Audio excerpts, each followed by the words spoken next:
the list of senators wanting to interpellate and make a manifestation. At this juncture, Mr. President, may we recognize the distinguished gentleman from Isabela and Davao, Senator Raffy Tulfo, for his manifestation. So move, Mr. Senator President. Tulfo is recognized for his manifestation. Thank you, Mr. President. This is not an interpellation, but a short, very short manifestation.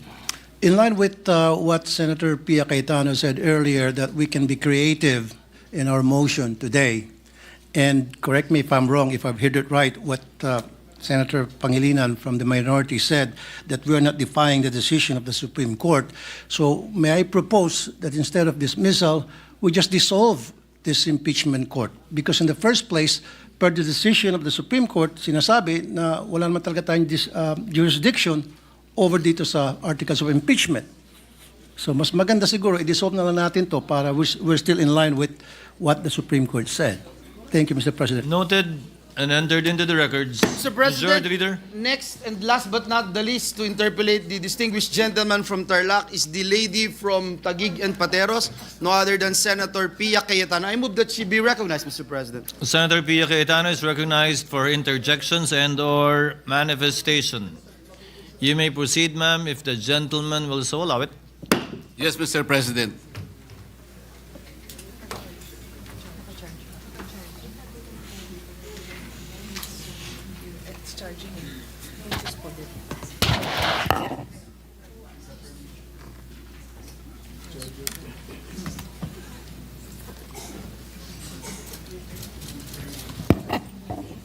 Thank you, Mr. President. With the permission of the proponent, Senator Marcoleta, I would like to Yes, Mr. President. make a few observations and then perhaps ask His Honor's opinion on these matters. Please.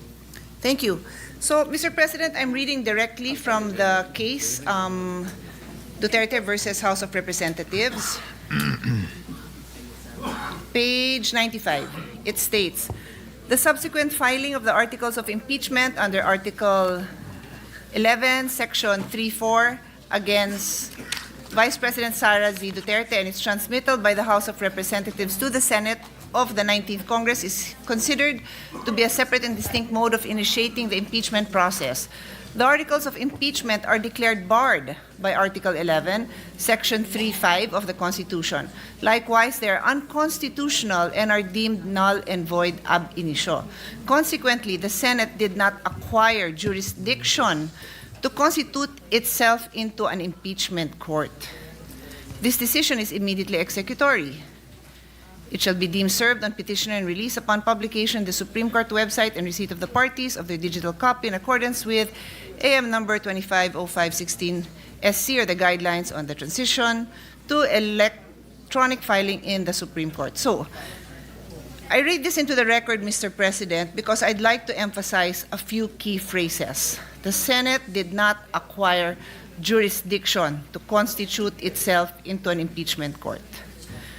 I'll start with that one, and then the second one is this decision is immediately executory.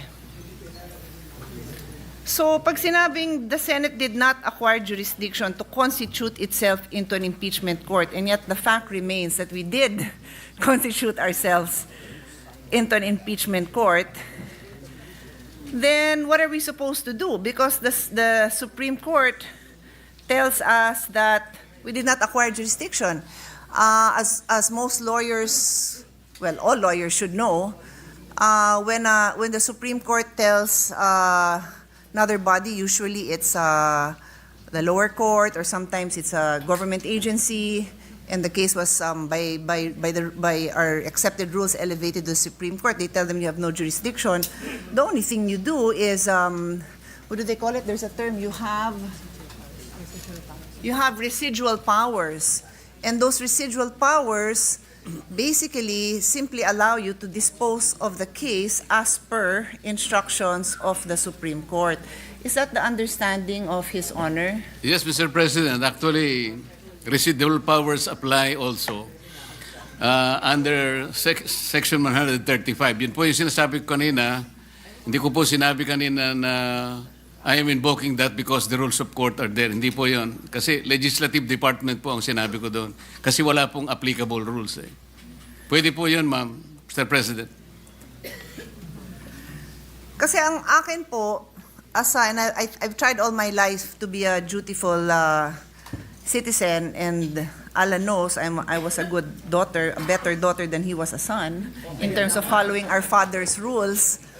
Pag sinabing, hindi mo pwedeng gawin yan, wala kang karapatan na gawin yan, hindi ko gagawin yon. At kung ginawa ko yon, babawiin ko. Kasi nga sinabi sa akin na wala akong karapatan na gawin yon. So, yun ho ang iniintindi ko. I am one of 5, tama bang bilang ko, 5 lawyers here in the Senate. And I'm trying to do my job as a senator and as a lawyer. I am trying to listen carefully to our colleagues who have expressed their desire to constitute ourselves as an impeachment court.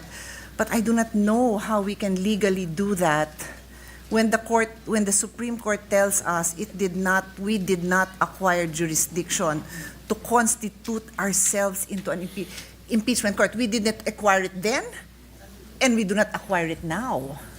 So how would we do that? And those of you who've worked with me know how hard I work to find a solution. I bend over backwards, I listen, I redraft everything para masaya tayong lahat. And of course, within the bounds of the law. How do we do that? How? Mr. President, I think the good senator already provided the answer. By using the Senate's residual power. Kung titignan po niyo yung definition ng residual power, hindi po talaga nakasulat yung power per se. Ngunit inherent sa opisina yon, kaya tinawag pong residual power. Nung sabihin po ng Korte Suprema, this is immediately executory, wala pong ibang departamento, walang ibang opisina ang tinitingnan niya kung di tayo lamang. Kung hindi tayo gagalaw, wala pong iba na gagalaw. At mananatili pong nakahang ang isyong ito, Mr. President.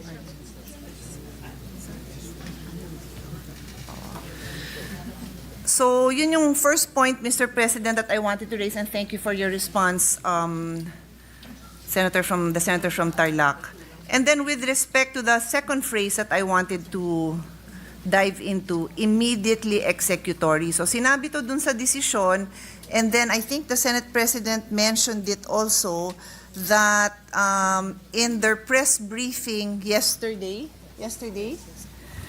yesterday, the Supreme Court stated that to recall, on July 25, 2025, the Supreme Court granted the petition to dismiss the 4th impeachment complaint against Vice President Duterte. In a 13-02 decision with the justices present voting unanimously, and Associate Alfred Benjamin Kagiwa inhibiting, and Associate Justice Maria Filomena Singh on leave, the Supreme Court en banc ruled that the impeachment complaint was void for violating the 1-year ban and due process requirements. This decision is immediately executory. Inulit pa nila sa press briefing nila. So sa akin lang po, parang nahihirapan ako as a lawyer and a lawyer in the Senate to say that they did not intend it to be immediately executory, because they said this knowing that there already was a motion for recon, and knowing that we are going to have this discussion today, because we made this date public, that on this day we will have this discussion. So again, I'm trying hard to see how, other than disposing of the case using our residual powers following the instructions of the Supreme Court, we can further debate this issue. That is my dilemma, dear colleagues, Mr. President. May I offer an answer, Mr. President? Of course. Pasensya na po kayo kung gagamit po ako ng paghahalimbawa.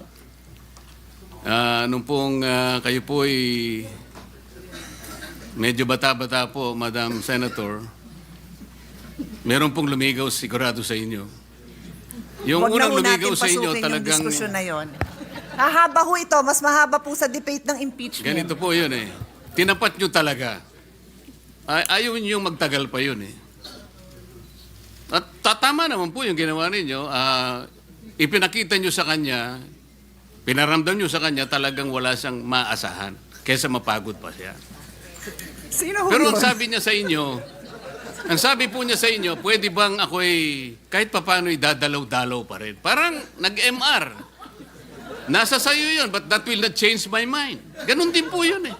Ang Korte Suprema, sa ganitong, Mr. President, the very tenor of of the decision. Kahit na po sinabi niyang, oh sige, nasa sayo. Formality na lamang po yun, Mr. President. You are a trial lawyer too. Most of us here became trial lawyers. This is our experience. Huwag po nating pahirapan yun. Sana man lang kung ang decision po 8-7. Yun po pwede nating pagtalunan po eh. Wala po talaga eh, Mr. President. If I may, Mr. President, and I think that was a good analogy. Thank you for that. Napaisip niyo ho ako doon. I think what's interesting with His Honor's analogy is there are people, there's the public, I don't know, millions of people would like to understand ano ba yung final na kasong yon, may evidence ba? And totoo yan, di ba? Hindi natin matatanggal yon. So in the same way, yung manliligaw na walang pag-asa, gusto din niyang malaman na ano ba yung chances, ano ba yung nangyari, bakit ba meron kang ganitong conclusion, can I convince you otherwise? I think that's what His Honor is trying to say. And I think the public really want to know. Let the record show na tawang-tawa po si Senator Bato sa likod. But and we really want to know, sino ba namang may ayaw malaman kung merong isang public official na naakusahan ng katiwalian. Lahat po tayo interesado doon eh, whether mahal mo yung taong yon, whether galit ka sa taong yon, you want to know the truth. Kasi kung naniniwala ka na innocent yung taong yon, gusto mong mapatunayan niya na innocent siya. At kung galit ka sa taong yon, gusto mong mapatunayan na guilty siya, hindi ho ba? But meron tayong kinikilalang Supreme Court na nagsasabing hindi nga dumaan sa tamang proseso. So kumbaga siguro sa example nyo, baka hindi dumaan sa tatay ko, hindi nagpaalam ng maayos. Di wala naman akong choice, kundi sabihin na wala kang pag-asa. Baka naman may pag-asa, pero I have to follow the rules of my father's house na hindi dumaan sa tamang proseso.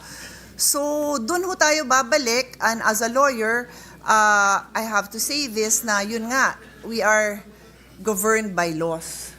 And in as much as gusto ko rin malaman, bothered ho ako sa mga gantong okasasyon. The other day, our colleagues, merong privilege speech tungkol sa kalokohan dun sa paggagawa ng mga flood control. Gusto natin malaman, di ba? Ngayon, pagka yun na-discuss sa sa media, okay na, media siya. Pero walang papupuntahan yun kasi it should go to the proper process. May process yan sa halls of the Senate. We have hearings in aid of legislation, and then magre-recommend tayo na ma-ombudsman yan. So may proseso tayo. So yun ho siguro yung pinapatunguhan. Doon ho papunta ang aking conclusion na in as much as the public deserves to know, because we all deserve to know, we also have to follow the process. And I share this with everyone kasi ang hirap lang talaga ng sitwasyon natin kung hindi tayo makikinig sa Supreme Court. Meron tayo in the Senate, Congress, we have our duties as co-equal bodies. Ang duties po namin kasama ang pagsiyasat ng budget ng lahat ng agency. So pati Supreme Court, budget niya, tinitingnan. Lahat ng Regional Trial Court, tinitingnan natin ang budget. That's our job as a co-equal. Sila naman, may job din sila na pagka may grave abuse of discretion, they have to also say it. They also have to make their position known, which they have. And I will repeat, ang sabi ng desisyon ng Korte Suprema, the Senate did not acquire jurisdiction and this decision is immediately executory. So, I'm happy to listen. I don't know kung may magsasalita pa, pero I shared my views on this in the hope na marinig ko din yung views ng proponent. Nakikinig po ako sa mga kasamahan natin para ma-enlighten din po ako. But I'm guided also by my practice as a lawyer and my duty as a lawyer to also, I can disagree with the court, wala tayong problema doon. We know that we have that personal right to disagree with the court, but we also have to in the end, follow the court's orders, whether we agree with them or not. Very quickly, Thank you, Mr. President. With the permission of Senators Marcoleta and... What is the pleasure of Senator Pangilinan? Just a quick interjection. The gentleman may proceed. Maybe to add to either the enlightenment or additional bewilderment of Senator Pia Cayetano. Yes, the Supreme Court ruled that we did not have jurisdiction. Yes, the Supreme Court ruled that it is immediately executory, but it makes you wonder why the Supreme Court did not issue a writ of injunction. So Did not, sorry, I didn't hear that. It makes did you not wonder issue- why. Did not enjoin us, did not issue a writ. It could have, but it did not. So, yeah, your guess is as good as mine, because if they really wanted us to end this, then why didn't they enjoin us? Just to add to the bewilderment and the enlightenment, what is there to enjoin when we never acquired jurisdiction according to them? What is the pleasure of the Honorable Ontiveros? Thank you, Mr. President. Dalawang dagdag na punto lang para sa diskusyon natin. Precisely regarding the immediately executory na kababanggit lang ni Senator Pangilinan at inulit din kanina ng good gentleman from Tarlac at pati ng good gentlewoman from Taguig Pateros, immediately executory. Still, Mr. President, there is no defiance here dahil the ruling, hindi pa rin po final siya. And even if the ruling states that it is immediately executory, at kahit inulit po yon dun sa recent na anunsyo ng Korte Suprema tungkol sa MR, even if the ruling states that it is immediately executory, the court itself in many cases has explained that this does not mean self-executory. Immediately executory does not mean self-executory. Section 1, at ito kaugnay ng kasasabi ni Senator Pangilinan, Section 1, Rule 39 of the 2019 Rules of Court states that execution shall issue as a matter of right on motion. This means that a writ of execution issued upon a motion is necessary for the execution of a decision.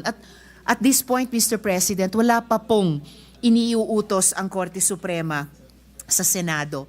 And secondly, at this point, Mr. President, bukod pa po kasi sa yung first group of complainants, yung House of Representatives mismo sa pamamagitan ng Solicitor General at yung isang bayan, meron pang isang importanteng entity, institusyon sa ating lipunan na nagsalita tungkol doon sa Supreme Court ruling. At ito po ay isang entity sa mass media, ang abs-cbn. Meron po silang anunsyo, abs-cbn news statement on articles cited in the Supreme Court decision on Vice President Sara Duterte's impeachment. At gusto ko lang i-make of record dito, Mr. President. Sabi nila, abs-cbn News respectfully clarifies that the article cited in the Supreme Court decision on the impeachment of Vice President Sara Duterte did not state that the House of Representatives transmitted the articles of impeachment to the Senate without a plenary vote. The abs-cbn statement, Mr. President, calls into question the factual premises of the SC decision. Isa po ito sa binabanggit na numerous factual errors. If the very factual premises were wrong, the legal conclusion cannot be relied upon. With due respect, salamat po, Mr. President. Majority Floor Leader. Yes, Mr. President, last but not the least is a quick manifestation from the distinguished gentleman from Palawan, Senator Erwin Tulfo. I move that he be recognized, Mr. President. Senator Erwin Tulfo is recognized. You may proceed, sir, if the gentleman will so yield. Yes, Mr. President. Ginoong Pangulo, bilang bagong senador, ako po ay nais ko pong maliwanagan dahil kanina pa po ako nagugulamihanan sa mga pangyayari. Dahil 3 motion po ang nakasala ngayon motion to dismiss, motion to table, motion to archive. Yung pagkaintindi ko po ngayong araw, dalawa lang po ang ating pagdidesisyonan. Kung tayo ay i-dismiss na natin ito, o tayo po ay magkakaroon ng trial. At nag-aantay po ang taong bayan. At lumalalim na po ang gabi. Kaya ang tanong ko po ngayon, are we actually going to vote later or sa ilang saglit? At ano po ang ating pagbobotohan, Ginoong Pangulo? Yan lamang po. To answer the query of the good gentleman, there are only two pending motions. The motion to table by the distinguished minority floor leader, which has precedence over the earlier motion of Senator Marcoleta, supposedly to dismiss, but that he acceded to amend it accordingly, and he will state the motion before we put it to a vote after we dispose of the motion of the minority floor leader to table.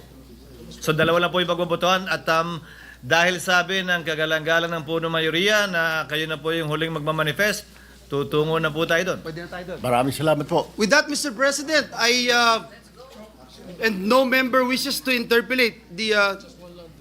The minority leader is also seeking the floor. I move that he The be minority recognized, leader Mr. is President. recognized. What is your pleasure, sir? Thank you, Mr. President.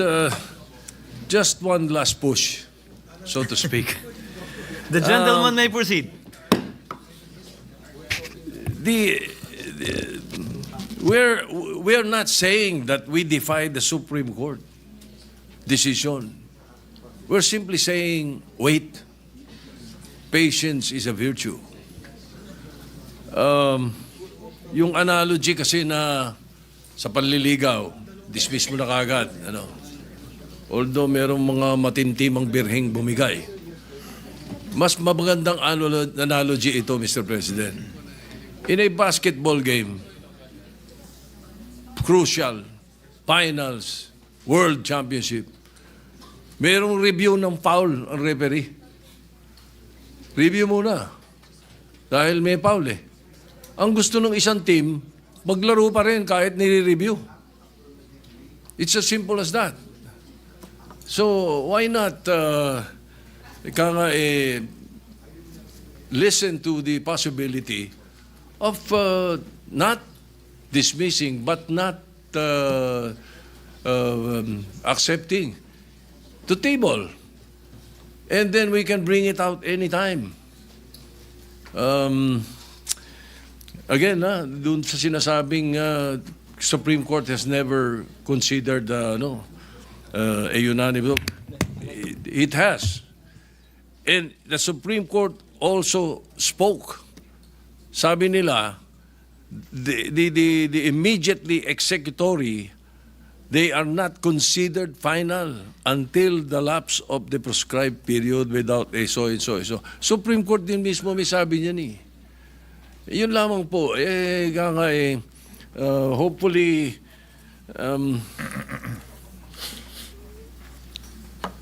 kung speculation ang pinag-uusapan natin, stating that the Supreme Court will not reverse its unanimous decision is also speculative. So, pagbigyan natin to, Mr. President, tumusunod tayo, pero ilagay naman natin sa lugar.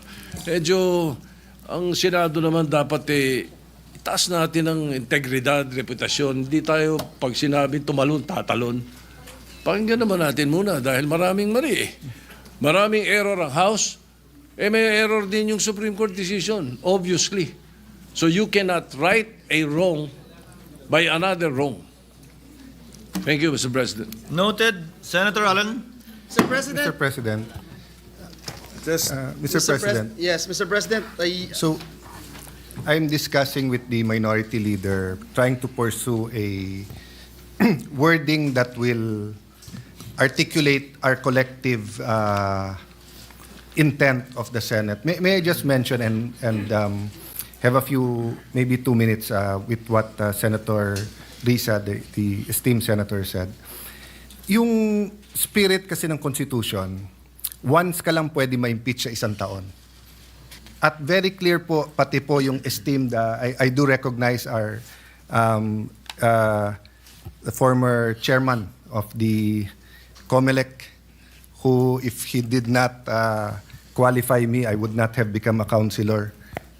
Christian Munsod, our esteemed legal luminaries are here po. Alam niyo po, in all the books nakalagay doon, bakit may 1-year ban? Kasi nga, hindi daw dapat guluhin ng guluhin yung impeachable officer all throughout the year. Dapat isa lang. So yung spirit ng decision, nung sinabi ng BARD na, bigyan mo siya hanggang 1 year, hanggang February 6. Pero lumabas tayo sa legal. Ipa-floating muna natin to. I-dribble muna natin, tignan muna natin. When is the soonest that the Supreme Court can decide? The next 15, 30 days? By September 1, simula na ng budget hearing sa House. By late September, simula na tayo sa Senate. Baha, DepEd, gamot, trabaho, lahat yan, inaasikaso natin. Kung walang choice at isasabay natin impeachment hapon, impeachment umaga, legislation, bakit hindi? Pero hindi ba dapat bigyan din natin ng katahimikan yung ating bansa at least until February 6? Na sinabi na ng Supreme Court, barred, mali ang proseso, tuldukan na rin natin sa Senado. So, ang isa na lang po ang pinag-uusapan natin, which I want to give honor and thank the minority leader na, pero may appeal. So, whether or not the Senate says tuldukan na natin, nandun pa rin sa Supreme Court yung appeal. Would it be acceptable both to Senator Marcoleta and to the minority, what if we word the motion that we move to adhere to the decision of the Supreme Court in Duterte versus, period. Huwag na natin ilagay sa dulo kung dismiss, area. Merely adhering. Kasi nasa decision naman, nasa loob na naman decision na void ab initio and executory right away. So I don't know if that's acceptable. No? I'm trying to think of a word. Adhere, even obey kasi baka ma-misinterpret na because some of us say na wala tayong choice to obey, some think na wag tayo subservient, di ba? But adhere might be a good word. Senator Marcoleta, are we getting closer or medyo lumayo? I think, Mr. President, we're getting closer, except that we should put some operative words there that would indicate the closure of this very issue. Mr. President, what if it's we move to for the Senate to adhere to the Senate to the Supreme Court decision in Duterte versus House of Representatives and hereby terminate whatever unless or until certain time na may Mr. President, may I ask the good sponsor, can we mention the appeal? I don't think so, Mr. President. Yes. I think we can only because adhere. It's immediately executory. I think in obedience to the decision of the Supreme Court, the Senate adheres to it and put to rest. Let me put it another way, Mr. President. If a motion is approved to act upon the decision and to adhere to the decision, am I correct, Mr. President, that that will be the decision, that will be in our journal, and then by operation of administrative process in the Senate, everything that has to do with the impeachment will be sent to the archives? That is correct, Your Honor. That is the Yeah, I yield to administrative procedure Yes. that will logically follow. I yield to my colleagues, Mr. President. I'm just trying to Senator come up Zubiri with a is consensus. recognized. Mr. President, I think the operative word today, if we do decide to act on the matters, to archive, as the precedents with former Ombudsman Gutierrez and former Chief Justice Davide. My No, question is, former President Estrada. former President Estrada, my apologies. Today, one of our Senate resolutions was archived. This is resolution number 35. And it's really simple, a simple amendment to the rules. But my question, Mr. President, is nothing can stop us from pulling it out of the archives and taking it over once again in plenary. Is that correct, Mr. President? That is correct, Your Honor. Besides, although the Supreme Court said that the Senate never acquired jurisdiction and that the articles of impeachment are void, null and void ab initio from the beginning, we cannot deny the fact that the articles of impeachment were in fact sent to the Senate, that the Senate convened and sent out certain orders and summons, and these are all part of the records. So it's but natural, although it was declared unconstitutional and that the Senate never acquired jurisdiction, for us to still include that as part of the records of the Senate, because it is part of the Senate's history. Yes, and precedence tells us that we have done so in the past. That is correct, Your Honor. So, would it be proper to say that it will be archived without prejudice to the decision from the final decision of the Supreme Court from the motion for reconsideration? I mean, it's the same thing, without prejudice. We do that with the bills. We approve it on second reading without prejudice, but each and every one of us here questioning second reading approval, they have 3 days in which we can act upon it. Well, Your Honor, whether you state that or not, we can bring it out of the archives by a majority vote anyway. So it's Yes. it's with the pleasure of the body if Yes. the body will agree to include that phrase or not. But Thank you in for the relation to clarity, Senator Mr. President. Cayetano's suggestion, Senator Marcoleta, if we simply vote in your case, not the motion to table, to adhere, once that decision becomes final, meaning to say after the lapse of the period for a member who voted with the winning side, on the winning side, to seek a reconsideration, the natural effect, without being included in your motion today, would be to archive it. And by virtue of the manifestation of former Senate President Zubiri, if circumstances change, nothing prevents the body, plenary, from making the corresponding motion, putting it to a vote, and reflect the change in circumstances, if any. That will be acceptable, Mr. President. Thank you, Your Honor. Senator Soto? Mr. President, somehow parallel to what you're discussing, perhaps you could consider, no, and I would like to call the attention of the original proponent of this position, Senator Alan Cayetano, who was former Speaker of the House, to adhere to the Supreme Court decision upon its final disposition. In meantime, table or archive upon whatever your pleasure would be. At least, maliwanag sa atin na upon its final disposition, na may motion for reconsideration, we're still giving that chance of a motion for reconsideration. If I may, Your Honor, if you will indulge me, if I may state the working motion to adhere to the July 25, 2025 decision of the Supreme Court declaring the articles of impeachment null and void ab initio, and that the Senate did not acquire jurisdiction over the same. We can stop there. And then, as I said, after the vote becomes final, on Monday or Tuesday, if no one will seek a reconsideration, to archive it. If there is no change, then it remains in the archives and nothing needs to be done. If the Supreme Court reverses itself, however possible or impossible that may be, then we will entertain a motion to bring it out of the archives. Bring it out of the archives and act accordingly again in obedience to the Supreme Court decision. So, ang problema, Mr. President, when we say that the Senate has not acquired jurisdiction, masang-ayon tayo sa sinasabi ng Supreme Court decision nilang ito na maraming nagsasabi na hindi tama. Dahil tinawag nyo to ng June 9 nag-oath ang Senate President.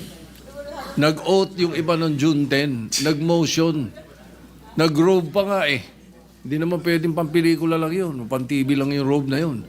You convened So hindi pwedeng sabihin ng Supreme Court that you never acquired jurisdiction. February 5, 4:15 p.m., the Senate President's Office and the Senate Secretary has received the articles of impeachment.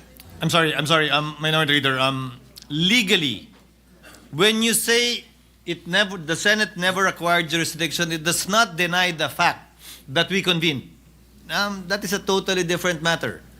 It says that since the articles of impeachment violated the one-year ban, that we never supposedly acquired jurisdiction. Not that we never did when it was not yet barred by the Supreme Court. That factual situation still exists and is part of our records. As I said, that's why the better alternative is to archive it, because it was part of what actually happened, transpired, and it's part of the Senate's history. But having said that, without belaboring the point, if agreement cannot be reached, then we can proceed to dispose of the motion of Senator Soto, our distinguished minority floor leader, to lay the motion of Senator Marcoleta on the table, and depending on the outcome of that vote, should it not be favorable to the movant, then we proceed to act on the motion of Senator Marcoleta. If it is favorable to the movant, the distinguished minority floor leader, then there is no need to proceed with the motion of Senator Marcoleta. Senator Lacson. Mr. President, we have to determine first if Senator Marcoleta has legal standing in filing his motion to dismiss. He will amend this motion later. We will first decide on the motion. So there's amendment to the motion. Yes. And then let's hear his motion, Your Honor. Yes. Mr. President, the lady from Antique is seeking the floor. I move the TB. Senator Duterte is recognized. What is your pleasure, ma'am? Thank you, Mr. President. It's been 3 hours and a half with the very enlightening discussions. I just wanted to clarify, and actually, may I convey that there is a sliver of a difference between the two motions, so I wanted to be clarified. The original motion to dismiss, I believe, has been amended based on the discussions to the motion to archive. Yes. And the motion to archive, in my understanding, based on all the explanations, would be without prejudice to the reopening of the possibility after the Supreme Court conveys its ruling on the motion for reconsideration. Yes. And therefore, in the possibility of the event that it reverses itself, then we would act accordingly. That is correct. Yes. On the other hand, there is a motion which takes precedence, and that has been the motion of the minority leader to lay on the table the motion.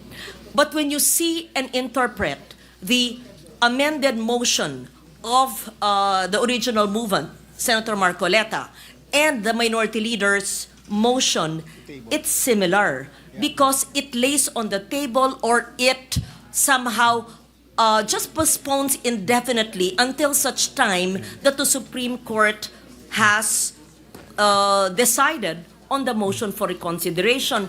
Is there any possibility that May I we can explain the agree so that we can amend it so that the body can actually vote as one? Because we are not putting it to a permanent halt, because we will be waiting anyway for the motion for reconsideration by the Supreme Court. Yes, Mr. President. The ruling on that. May I have Yes. 1 minute to explain the difference? I know that there is. Yeah. Let me state. I know there is a difference. I was just trying to bridge Yes. the difference so that there is no need for a painful vote. Yes, I will just explain yes. the difference so that we Senator know. Cayetano is Yes. recognized with the permission Yes. of Senator Rintulfo. Thank you. Mr. President, the reason why I want to explain the difference, para malaman natin bakit malapit pero malayo. Yes, okay. Because when you laid it on the table, ang ibig sabihin niyan, buhay pa yung impeachment. Samantalang sinabi ng Supreme Court, immediately executory. So pag lay on the table, buhay pa yan, pero mamamatay yan paglabas ng MR. Pag in-archive mo, baliktad. Patay na yan. Kasi sinabi na ng Supreme Court, immediately executory. Void ab initio. Pero mabubuhay yan pag binuhay ng Supreme Court. Now, ang ibinigay na po ni Senator Marcoleta sa atin, pumayag na siyang tanggalin yung word na dismiss. Because nga, even I question, we're going to dismiss, wala nga jurisdiction. Although there's a Supreme Court ruling saying na pag wala ka nang magawa, walang jurisdiction, i-dismiss. So the proposal, which is accepted by Senator Marcoleta, is that we adhere to the decision and then archive it. So ang natural effect nun, sinunod natin yung Supreme Court na immediately executory. Wala tayong, we cannot say na tama to, malito. You only have two choices. Do you follow the Supreme Court or you don't follow? You cannot say tama to, malito. So that's I think that's the level of disagreement. Okay, I Mr. take Chair. note of that, and I was trying to have a unanimous vote and trying to bridge the two motions, which, based on Rule 31, there is actually no motion to archive, but actually every day we archive in our referral. So because of that practice, then that motion is therefore acceptable. Having said that, Mr. President, let me just summarize what we are voting on. We're actually, and I will just say it, the very, very short dispositive portion of the Supreme Court decision.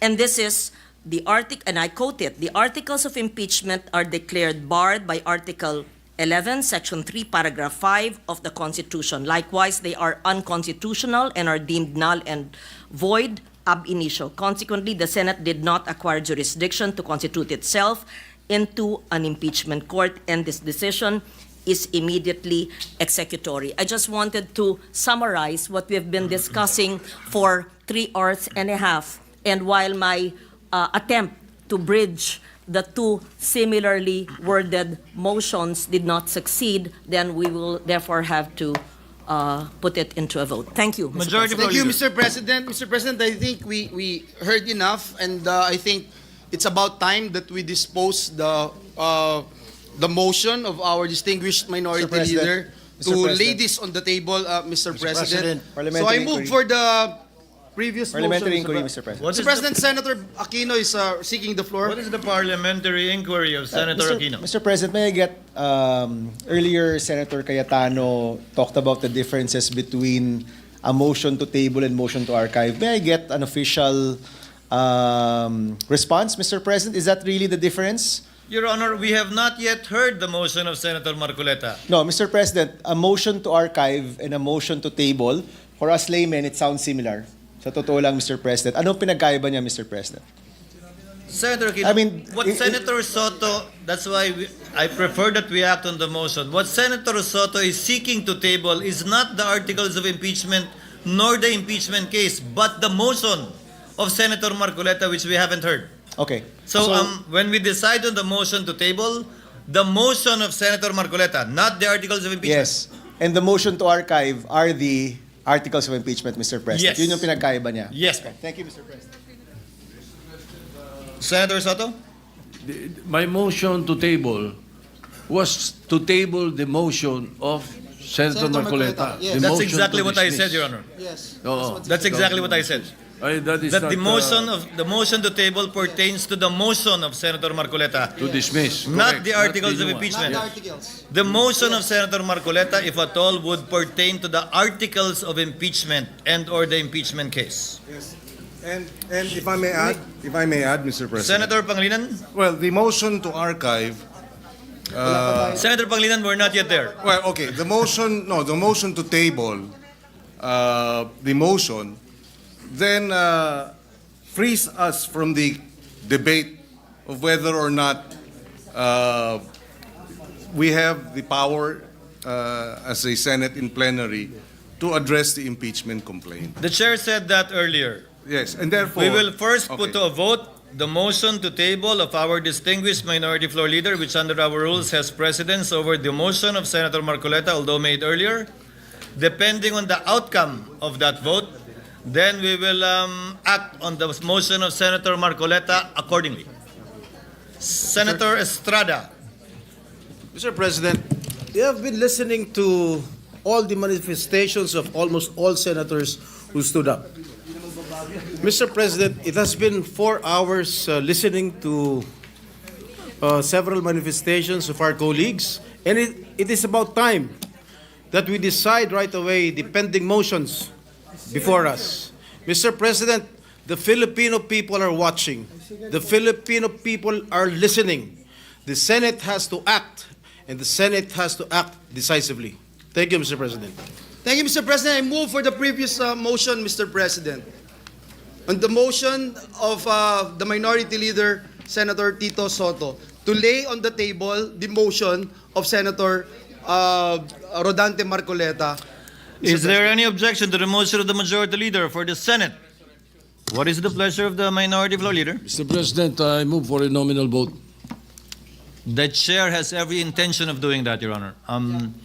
There is a motion to vote on the motion of Senator Soto to lay on the table the motion of Senator Marcoleta pertaining to the articles of impeachment vis-a-vis and in light of the Supreme Court decision of July 25, 2025.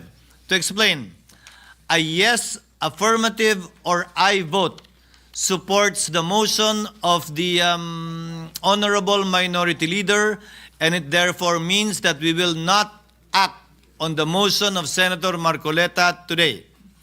A nay vote, a no vote, means that the motion of Senator Marcoleta will not be laid on the table and that we will act and vote upon it today. Senator Lacson? Later on, we'll know the amendment. Senator Lacson, so that it's on the record, please. So you're only referring, Mr. President, to the motion to dismiss? No, motion to table. Just the motion to table. Just the motion to table, Your Honor, because we are not yet there.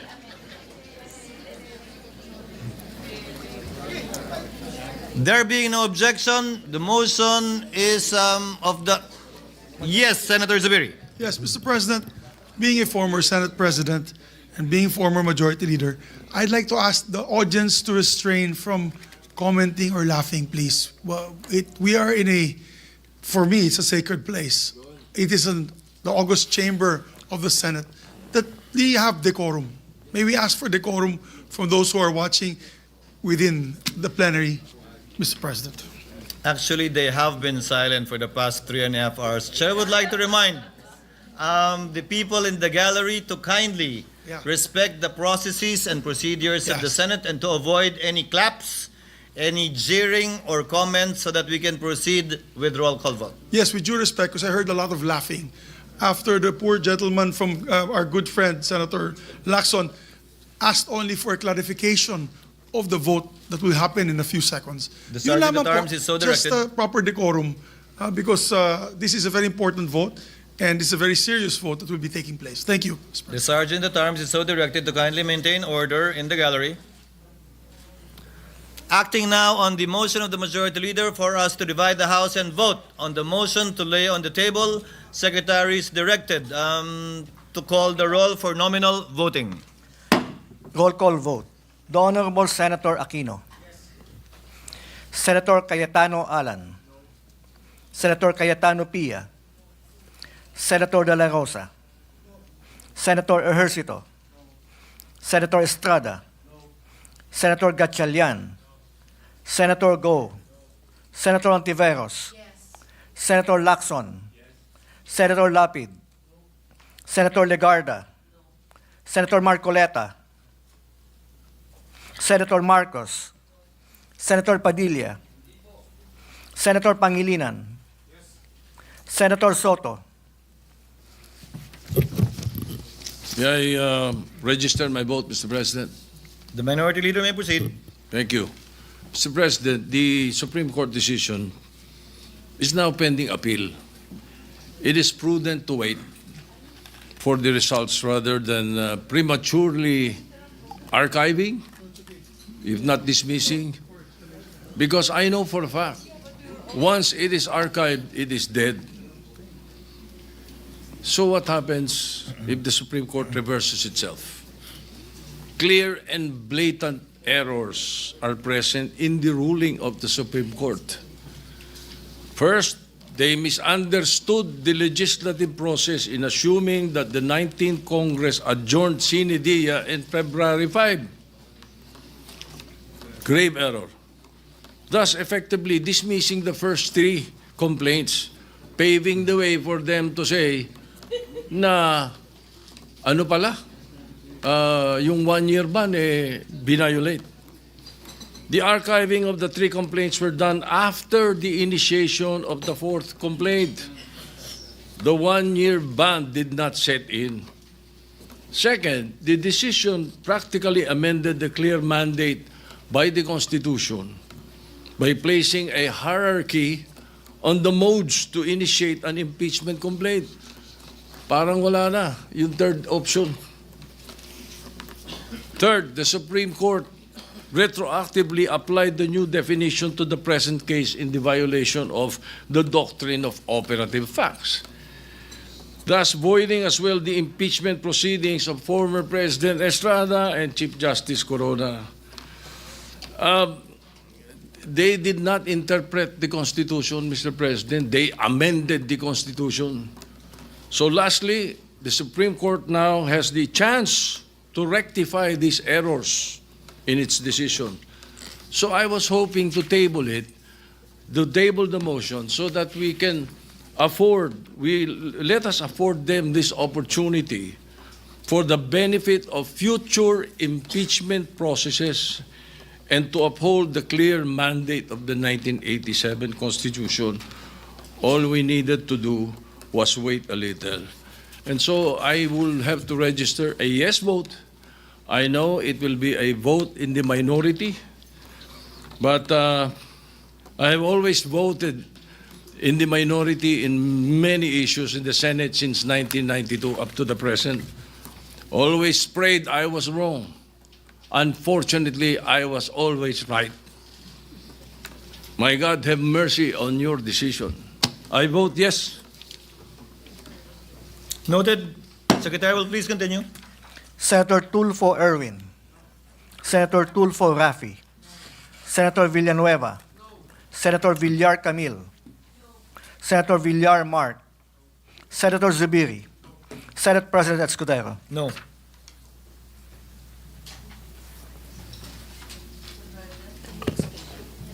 Pwedeng mag-explain ng boto. Before the explanations of vote, Chair would first like to make of record the result. With 5 affirmative votes, 19 negative votes, the motion to table the motion of Senator Marcoleta is lost. Lost. Soto. Sorry, Senator Soto is lost. No, he said the motion to table the motion of Senator Marcoleta is lost. Yes. Pati tuloy ako, nalito dito siya. Mr. President, Senator Villanueva. if I may, Mr. President, and to go back to the first motion raised by Senator Marcoleta, if I may be allowed, Mr. President, to amend, Mr. President, the motion, Mr. President. The gentleman may proceed with the permission of Senator Marcoleta. Mr. President, adhering to the immediately executory decision rendered by the Supreme Court en banc on 25 of July 2025, which held, among others, the articles of impeachment are null and void ab initio, and that the Senate did not acquire jurisdiction over the same. I move to transfer the articles of impeachment in relation to case number 002-2011 entitled in the matter of the impeachment trial of Vice President Sara Duterte to the archives. I so move, Mr. President. What does Senator Marcoleta say? I accept, Mr. President. There is a motion as enunciated by the minority floor leader.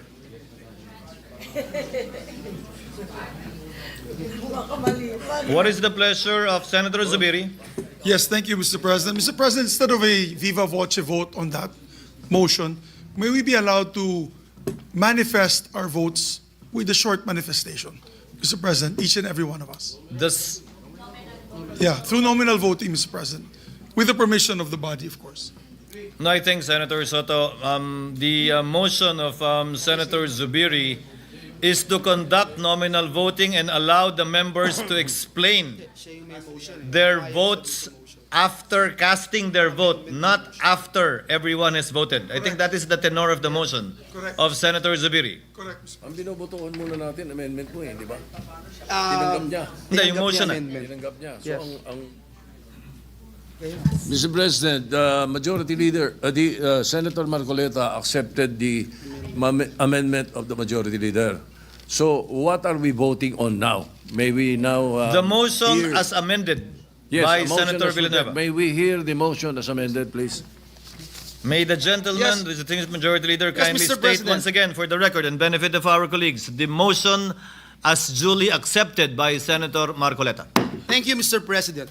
Adhering to the immediately executory decision rendered by the Supreme Court en banc on 25th July 2025, which held, among others, that the articles of impeachment are null and void ab initio and that the Senate did not acquire jurisdiction over the same, I move to transfer the articles of impeachment in relation to case number 002-2011 entitled In the Matter of the Impeachment Trial of Vice President Sara Duterte to the archives. I so move, Mr. President.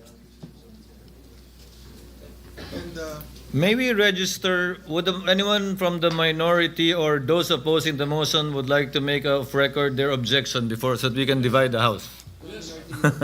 Yes, Mr. President, Yes, I please. object and Thank you. ask for a nominal vote. Thank you. With the understanding, Senator Soto, that it is in accordance with the request of Senator Zubiri, that upon the name is called, the explanation of vote may be made, should they so desire. There is a motion duly objected to, as stated by the Minority Floor Leader, to place into to transfer to the archives the impeachment articles of impeachment in relation to the impeachment complaint against Vice President Sara Duterte. Secretary is directed to call the roll and proceed to nominal voting. Roll call vote. The Honorable Senator Aquino. Senator Cayetano Alan.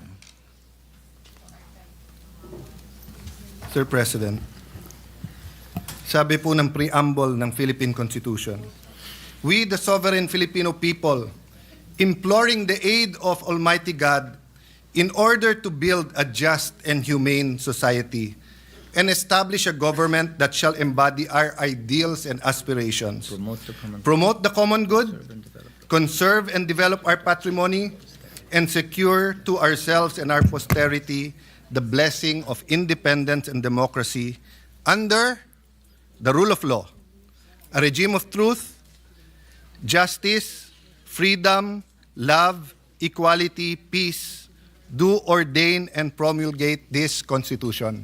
Nanumpa po tayo na susundin natin tong Constitution na to. Madali pong sumumpa, mahirap to pa rin. Madali pong sumumpa na susundin kung naniniwala tayo sa desisyon. Paano kung hindi tayo naniniwala sa desisyon? Paano kung ang tinatanggal ngayong hapon na to ay si President Marcos at ayaw kong maging presidente si Vice President Sara Duterte? Will I have the courage to follow the same decision? That is the test I apply to myself today.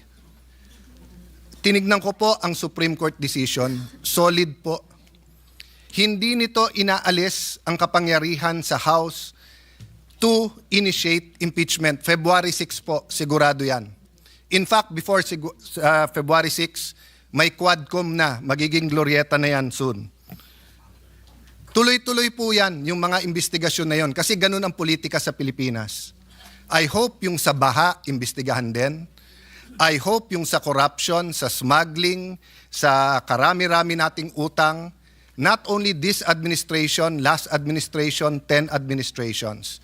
We in this room are all for accountability, but tama yung Supreme Court sa tamang panahon, tamang proseso. Jeremiah 29:11 tells us, "For I know the plans I have for you, plans to prosper you and not to harm you, plans to give you hope and a future." Plano ng Diyos, pagpalain tayo. Pero plano ng Diyos, durugin tayo. So, I remember this episode, I think it was in Twilight Zone, and it was also many, many times portrayed on television. What if nakilala mo si Hitler when he was 6 years old or when he was a baby, papatayin mo ba siya? I think even sa psychology or philosophy classes, tinatanong to ng mga professors, what if you had that unique opportunity, nakatabi mo si Hitler nung 6 years old siya, papatayin mo ba siya? Ang hirap sagutin nun. Of course, for us who believe that thou shall not murder, ang sagot madali. But what if you could have prevented the worst human rights violations in the world, the Holocaust? What if you could have prevented such fire of fascism that it actually swept, kung hindi ako nagkakamali, nag-Time Magazine of the Year pa si Hitler. I wonder what our answer is. But I know my answer here today. If you kill Hitler when you are 6 years old, if you justify the ends by the means, you will create more Hitlers. So if the Vice President is guilty, dapat po siya ay i-impeach. Pero sa tamang panahon at tamang proseso. Nagsalita ng Korte Suprema na mali ang proseso, mali ang panahon. But yun po, Mr. President, sana kung ano ang discussion since February 5 dito na nakatuon kay Vice President Sara Duterte, sana kung sino ang guilty sa mga baha, ganun din tayo. Hindi naman siguro si Sara ang gumawa ng mga baha. Sana po kung ano ang cause ng pagkabansot or stunting yung corruption, ganun din. Araw-araw talagang wag natin tantanan.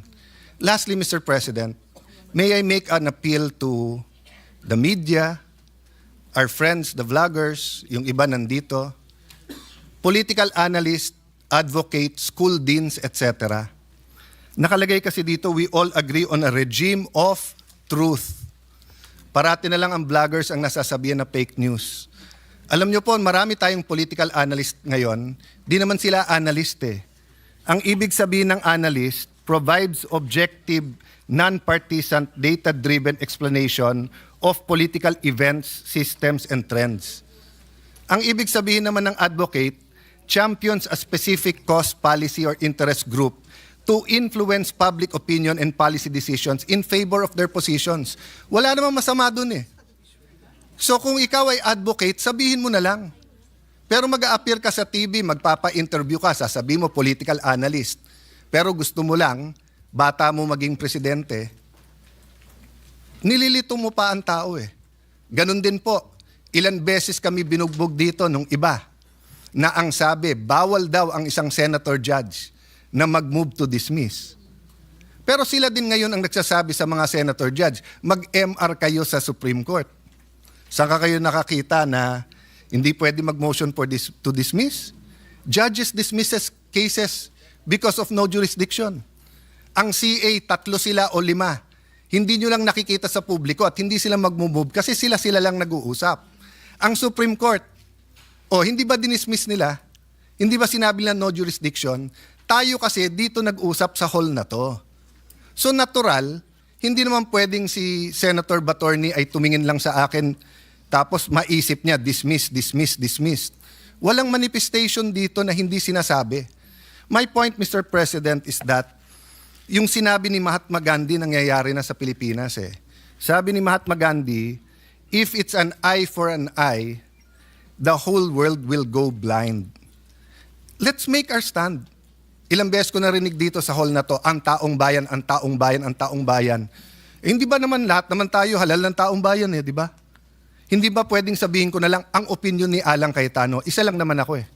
Ang opinion ni Joel Villanueva, ang opinion ni Mocha Uson, isa lang naman siya.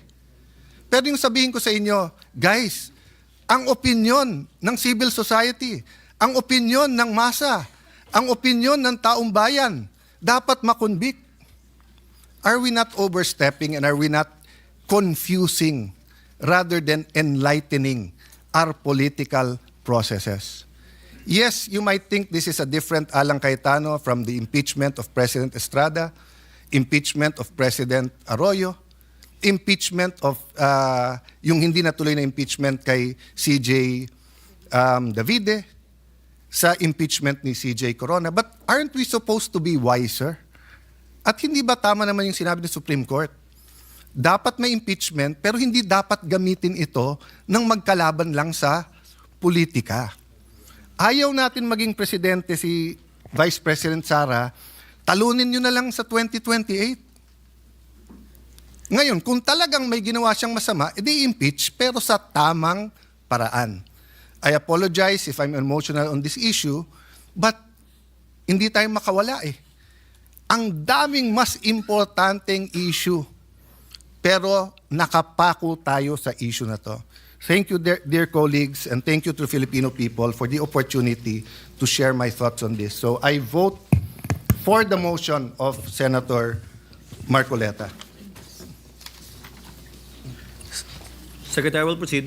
Senator Cayetano Pia.